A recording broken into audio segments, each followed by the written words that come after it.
Saudaraku, pemain timnas U17 Indonesia Arkan Kaka ikut memeriahkan persaingan untuk meraih gelar top skor Piala Dunia U17 2023.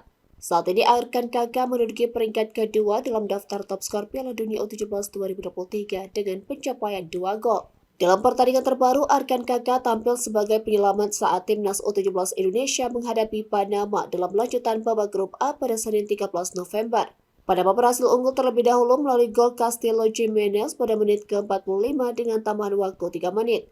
Namun Arkan Kaka beruntung mampu menyamakan kedudukan dengan sundulan golnya pada menit ke-54.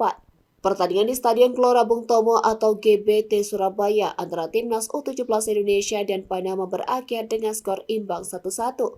Sebelumnya pemain muda Persis Solo ini berhasil mencetak gol untuk Garuda Muda dalam pertandingan melawan Ekuador pada matchday pertama Piala Dunia U17 2023 pada Jumat 10 November lalu. Dengan catatan 2 golnya, Arkan Kaka semakin mendekati pemuncak daftar top skor, memadau Dompia dari Mali yang juga mencetak hat-trick. Arkan Kaka memiliki potensi untuk menambah torehan golnya, mengingat timnas U17 Indonesia masih memiliki satu pertandingan terakhir dalam fase grup A menghadapi Maroko pada Kamis 16 November 2023.